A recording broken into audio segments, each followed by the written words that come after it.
Empresarios, funcionarios públicos, expertos, opinadores, los personajes más influyentes en la economía y los negocios. Aquí comienza Data IFX Explora, una mirada profunda hacia la información económica.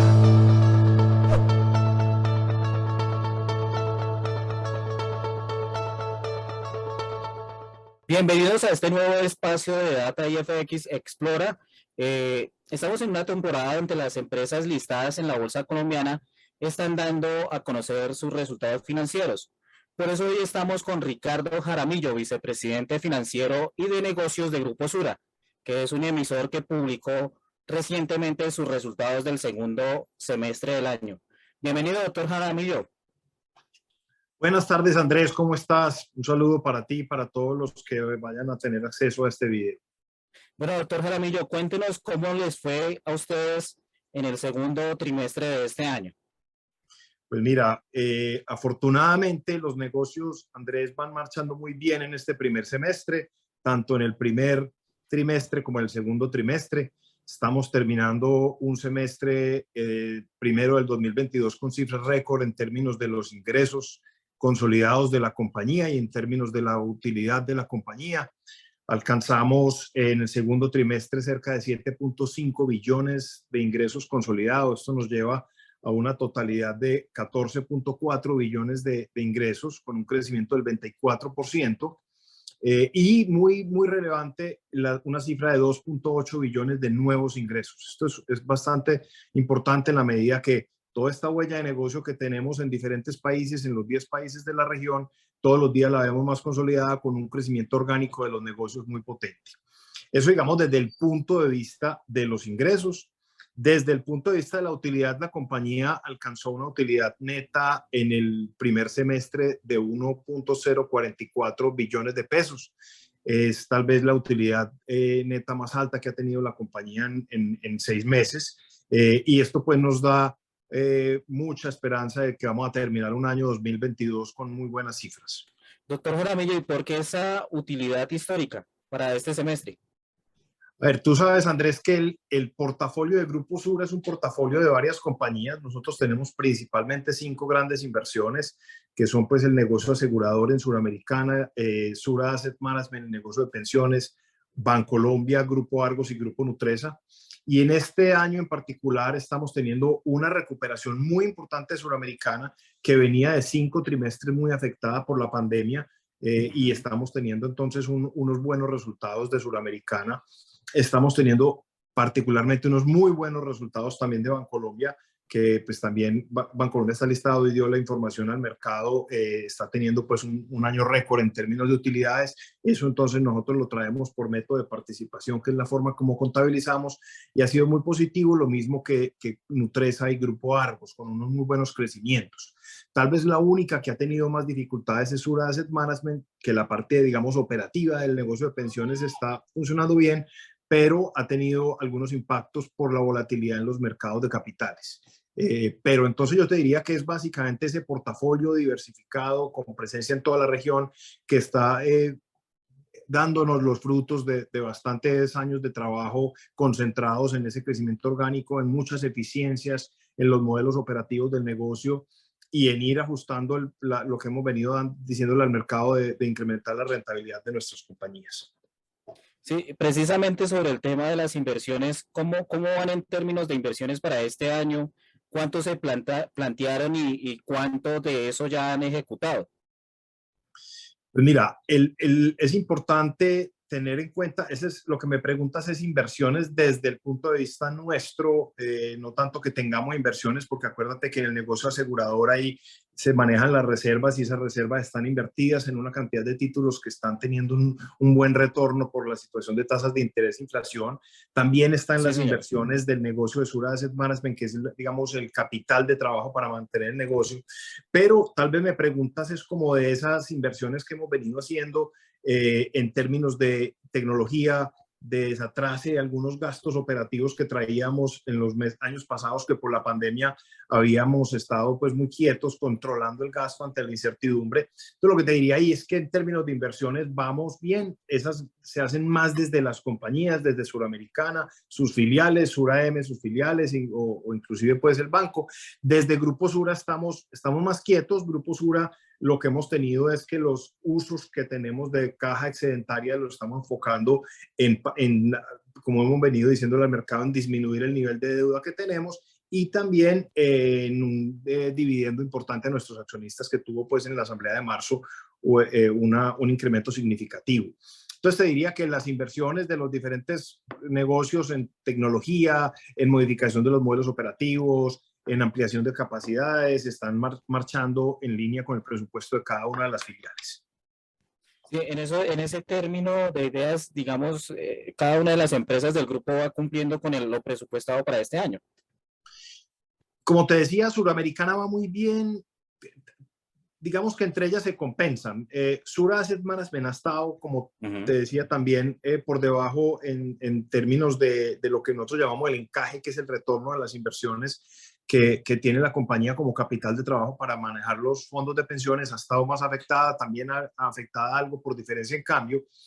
Pero yo te diría que en general el portafolio, un gran resumen de los resultados es que ese portafolio viene de manera general con unos muy buenos crecimientos, resultados, eficiencias y todos incrementando su utilidad neta.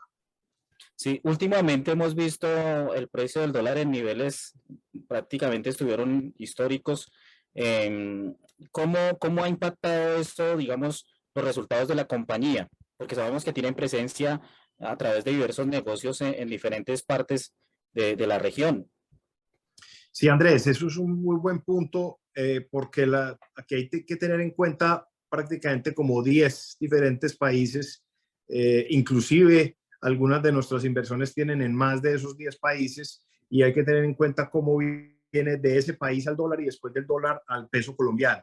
En algunos casos, el hecho de que nosotros como Colombia nos devaluemos más o menos que alguna de las monedas del continente, Chile, México, Perú, pues tiene algún tipo de impacto en nuestros números. En general, yo te diría que son compañías que tienen una estrategia permanente de tener una cobertura natural entre los ingresos o los gastos en moneda extranjera. Nosotros, por ejemplo, tenemos, en el caso de Grupo Sura particularmente, tenemos el único gasto que tenemos en dólares es la deuda, que tenemos parte de la deuda, aproximadamente la mitad de la deuda está en un bono internacional, ese bono está en dólares, entonces nosotros tenemos una estructura de cobertura donde lo que hacemos es que vamos desde el principio de la emisión del bono cubriendo paso a paso el capital y los intereses de esos bonos, de forma pues que no tengamos impactos por la volatilidad que trae. Pero en algunos casos, y como te decía, en el caso de Sura Asset Management tuvo algo de diferencia en cambio, puede darse, por ejemplo, porque tenemos unas reservas de unas desinversiones que se hicieron hace unos años en Chile, están en dólares. Entonces, en cualquier momento hay alguna volatilidad del peso chileno con el dólar y nos puede sumar o quitar, pero es un dinero que está, digamos, en una reserva en dólares. Entonces, no es algo de, digamos, de preocuparse, sí de gestionar y no es una sola línea que te diga esto es así, sino que cada compañía, cada una de las filiales tiene su consideración y es algo que permanentemente miramos para dar tranquilidad de que nuestro PIG en pesos o nuestro estado de resultados en pesos no mantenga una volatilidad asociada a la tasa de cambio. Recientemente ustedes anunciaban, o bueno, ya hace algunos meses anunciaban que estaban en la búsqueda de un socio estratégico. ¿Cómo va ese tema? Sí, Andrés, a ver, nosotros pues hemos tenido en algunos de los negocios socios estratégicos que le aportan bastante al negocio. El caso del negocio asegurador está Munich Re, que es el principal reasegurador del mundo. Lleva ya cerca de 20 años, 21 años como socio de Grupo Sura en la aseguradora. Está en el caso de Sura Asset Management, el Grupo Bolívar, también ya con cerca de 10 años. Está CDPQ, la Caja de Ahorros de Quebec, que está desde el 2019, que compartimos una cantidad digamos, de formas de manejar el negocio y una visión de largo plazo. Ese tipo de socios son muy digamos, recomendados para los diferentes negocios. Entonces, en el caso puntual del Grupo Sura, pues es algo que siempre activamente estamos buscando. En el caso particular de la situación nuestra actual, luego de todo el proceso de las OPAs, pues creo que es un momento para tener un poco de calma y entender cómo son los próximos pasos a seguir en la estructura de propiedad de la compañía. Ese anuncio se hizo el año pasado. Yo te diría que en este momento está más bien quieto los esfuerzos pues por gestionar activamente ese tema. Sí, y bueno, hablando ya de este año y el otro, que pues ha estado bastante presionado por el tema de la inflación y muchos fenómenos internacionales y también en el tema local, eh, ¿cuál va a ser o cuáles son los principales focos en los que se va a concentrar el Grupo Sura pues para generar o aportarle mayores beneficios a sus inversionistas, a sus accionistas como tal? Sí, Andrés. A ver, pues por un lado, continuar la buena dinámica del negocio, como te mencionaba ahorita, el hecho de que los ingresos estén creciendo al 24% y que sean unos ingresos de un tamaño considerable y que mantengan ese crecimiento, que inclusive quiero aquí resaltar que durante la pandemia tuvimos también esos mismos crecimientos doble dígito, es muy importante porque nos ayuda primero a dar señales de que hay una fidelización de nuestros clientes. Segundo, que tú sabes que en el sector financiero la escala es muy importante. Esto quiere decir que esa huella de negocio que tenemos en diferentes países de la región, todos los días tenemos una escala mayor que nos permite también ser más eficientes, tener más canales, tener mejores propuestas de productos para los clientes. Y eso al final del día, de la mano de un proceso eficiente del gasto, buscando cómo modificar todos los días los procesos operativos para gastar lo menos posible. Por ejemplo, en este primer semestre, nosotros estamos creciendo más los ingresos que los gastos, aproximadamente unos 200 puntos básicos. Eso es más margen. Ese margen al final del día es el que se ve reflejado en las utilidades y es el que debemos caminar hacia tener una rentabilidad superior al costo del capital, que es lo que hemos venido pues promulgando en los últimos años en Grupo Sura, que yo creo que ese es uno de los intereses últimos de los inversionistas. Nosotros vamos un poco más allá de no simplemente generar valor económico, tenemos un concepto de la rentabilidad sostenible y es que definitivamente, y lo mencionaba Gonzalo Pérez, nuestro presidente hoy, definitivamente nosotros creemos que para tener una rentabilidad sostenible no solo debe superar las expectativas de los inversionistas en términos de una generación de valor económico, sino también los otros públicos de interés en el tema del capital humano, del capital natural o del capital social. Entonces, tenemos una serie toda la estrategia de una serie de iniciativas, proyectos que caminan en esas direcciones para que todos los públicos de interés de la compañía perciban el valor que al final del día creemos esta compañía puede contribuir a tener unas mejores sociedades. Sí, decía que gran parte de la deuda que tiene la compañía está en dólares. ¿Han pensado de pronto en reconfigurar esa deuda? O sea, hacer como sí, una reconfiguración de la deuda como tal. Sí, Andrés, a ver, nosotros tenemos una deuda que tiene, como te decía, aproximadamente la mitad está en dólares, es particularmente un bono que se vence en el 2026. Estos bonos están generalmente en la mano de inversionistas en todo el mundo y es difícil salir, digamos, a hacer un proceso pues, de recompra de un bono de ese tamaño. La otra mitad está en bancos locales o en bonos locales. Entonces, digamos, la parte local la tenemos ya muy manejada en un perfil de deuda que inclusive tenemos vencimiento hasta el 2049 y está en un perfil muy balanceado de acuerdo al flujo de caja generado por la compañía. Con respecto al bono del 26, que tal vez es tu pregunta, lo que nosotros permanentemente estamos monitoreando en qué momento o a través de qué vehículo pueden haber alternativas que nos permitan ir gestionando ese bono, que sí es un bono significativo de 550 millones de dólares y que en la medida que lo podamos ir moviendo en el tiempo o reduciendo de tamaño, pues lo haremos. Pero en este momento no hay ningún tema puntual que estemos ejecutando ahí. Como te decía, es un bono que tiene unas coberturas de capital y de los cupones y lo vamos manejando paso a paso.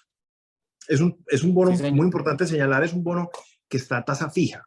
Entonces, el hecho de estar en Ah, tasa ok. fija en un momento como el que estamos ahorita de tasas de interés subiendo, pues nos da también una tranquilidad. Tenemos algo de la deuda colombiana con bancos o con bonos indexado al IBR o indexado a inflación, y ahí sí tenemos una subida en el costo del financiamiento, Pero el bono internacional, que como te digo es la mitad, es un bono que está en una tasa fija desde el momento de su emisión. Sí, señor. Bueno, ya entrando en un tema que es coyuntural y que pues nos interesaría saber cuál es el punto de vista del grupo, es el tema de la tributaria que presentó el gobierno. ¿Cómo la ven y qué les preocupa a ustedes como grupo? A ver, lo primero es que nosotros pues somos totalmente pro una reforma estructural que le permita sostenibilidad en las finanzas públicas del país. Se ha discutido en muchos momentos si la reforma es o no es estructural. Nosotros quisiéramos que lo que se entró al Congreso a discusión pues tenga esa visión de que sea algo que realmente pueda mirar el país completo en un tema de sostenibilidad de finanzas públicas a largo plazo. ¿Qué es importante? Que no se frene la buena dinámica que estamos trayendo en la economía, que no se desincentive la inversión, y que caminemos como economía y como sociedad hacia una economía más formalizada.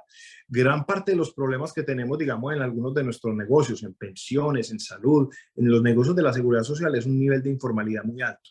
Entonces, que esta reforma no vaya en contra de ese proceso de formalización que debemos tener, eso es clave, y que caminemos todos hacia cerrar unas deudas sociales que yo creo que nos pueden dar como país la sostenibilidad no solo de las finanzas públicas, sino del país y de la economía. Nosotros, ¿en qué estamos en este momento con la reforma? Estamos mirándola, analizándola, entendiendo el impacto para cada uno de los negocios, cada una de las compañías, para Grupo Sura como un todo, como la suma de las partes, y también muy importante para los accionistas de Grupo Sura, porque estamos viendo que hay unos temas de ganancia ocasional, hay unos temas de impuestos a los dividendos, que eventualmente puede tener unos impactos significativos, no solo para nuestros accionistas actuales, sino para potenciales accionistas al final del día para el mercado de capitales. Nosotros somos unos convencidos desde la concepción de estas compañías que el mercado de capitales es un dinamizador y un democratizador de la propiedad y de las economías.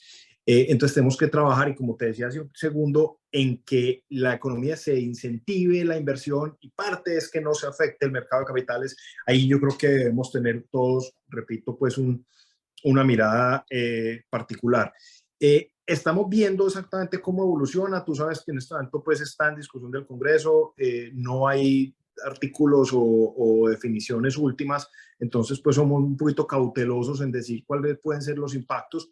Hay algunos impactos que claramente pues los estamos viendo. Está la sobretasa a las instituciones financieras, que por ejemplo ahí está el Bancolombia, que tenemos pues una participación importante.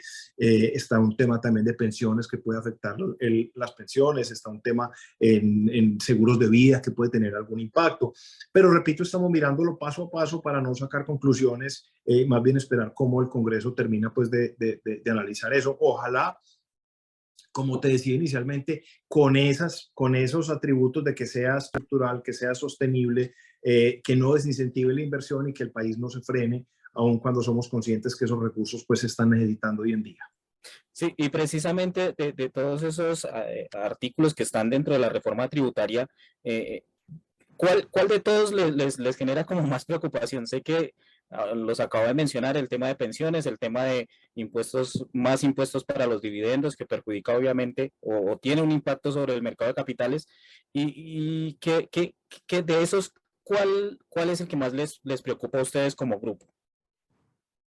Pues son varios, pero yo pondría especial énfasis en el punto que te decía, que no vayamos a desincentivar la inversión y que el mercado de capitales no se vea afectado como un todo. Yo creo que eso es fundamental, porque contar con incentivos para que las personas naturales, los inversionistas institucionales continúen invirtiendo en el mercado de capitales es una forma de democratizar la propiedad fundamental.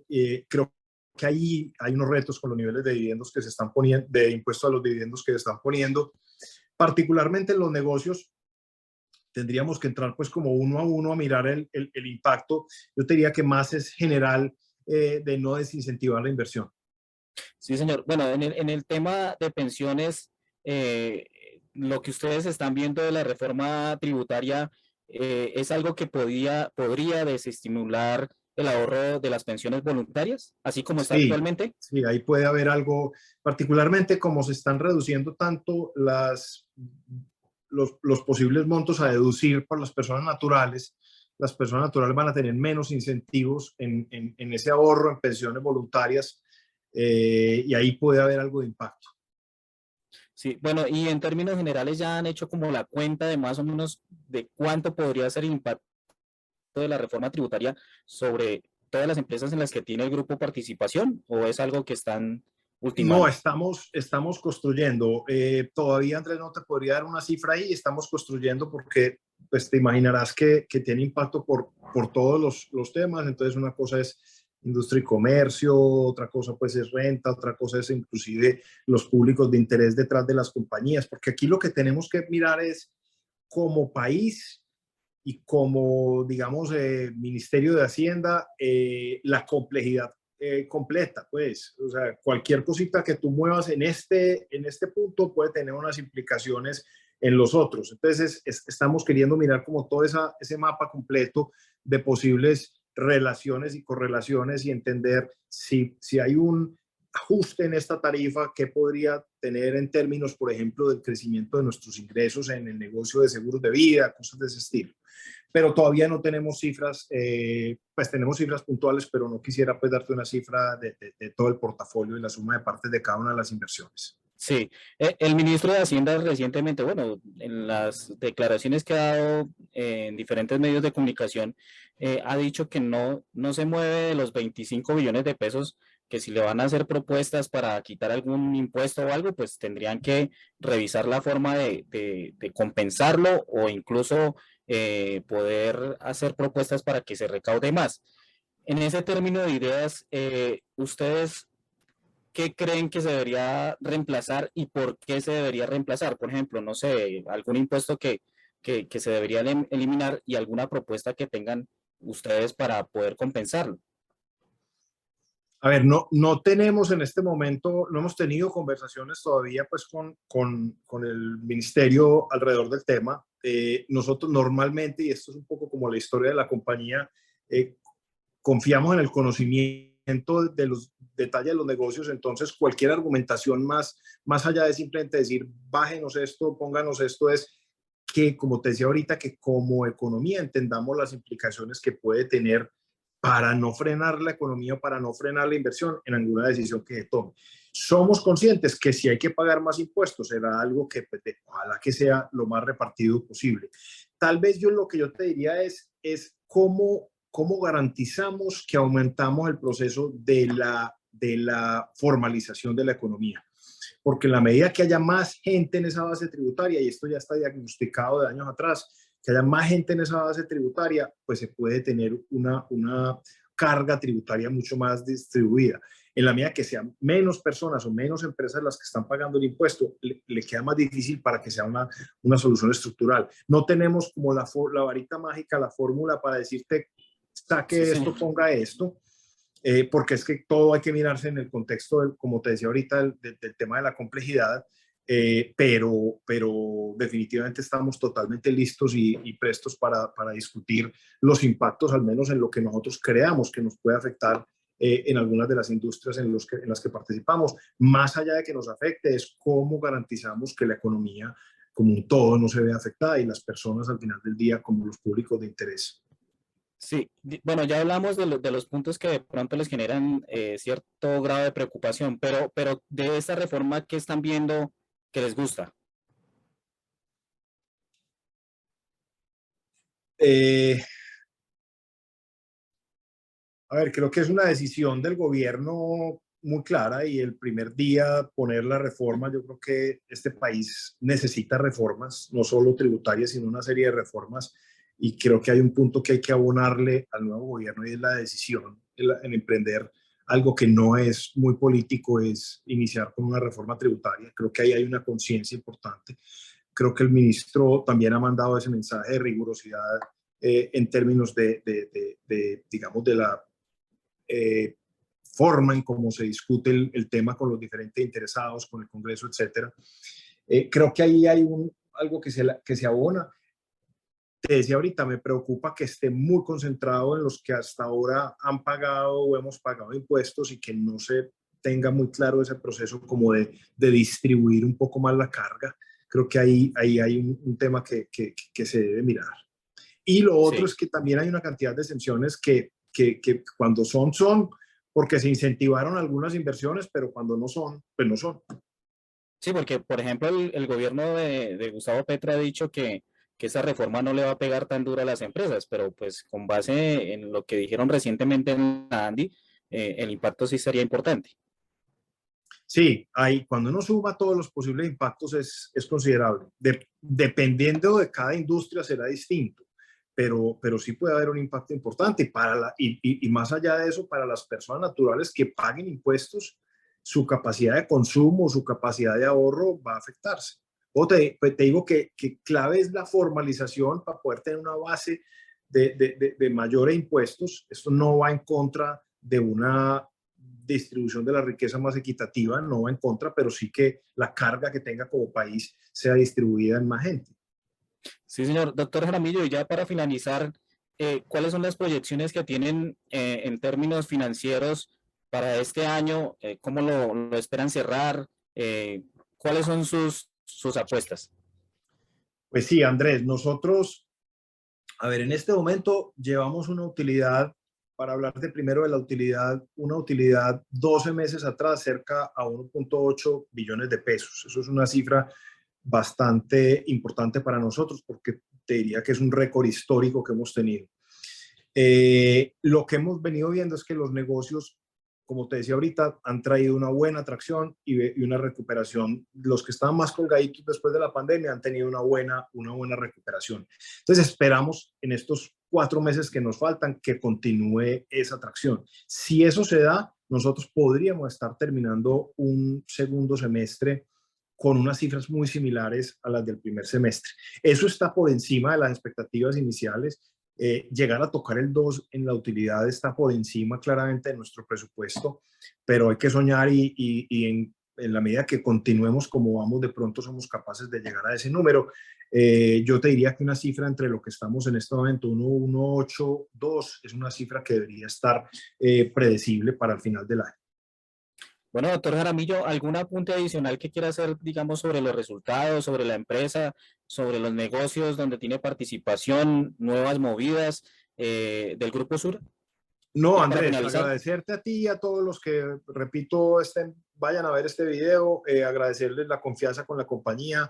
Hemos pasado por unos momentos difíciles luego de esta pandemia. Suramericana Solvent Siniestros ha pagado cerca de 3 billones. Eso muestra la robustez que se tiene en el tema o la ortodoxia que se tiene en las reservas y cómo se manejan las compañías. Somos totalmente conscientes de la confianza que tienen muchos millones de afiliados o de clientes en nuestros diferentes negocios en toda la región.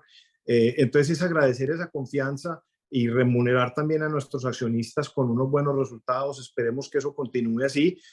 Nos hemos puesto años atrás esa meta después de la expansión grande que se ha hecho de un proceso de rentabilización. Creo que vamos ahí y es llevar de la mano tanto el crecimiento de los negocios en pro de los clientes, pero también en pro de los accionistas tener unos buenos resultados. Muchísimas gracias, doctor Jaramillo, por atendernos durante este espacio de Data IFX en el canal de Claro y también en nuestros diferentes medios de comunicación. Muchas gracias a ti, Andrés, y a Data IFX por el interés. Bueno, sí, señor, muchísimas Que gracias. estén bien. Y ustedes continúen con toda la programación de Data IFX Televisión.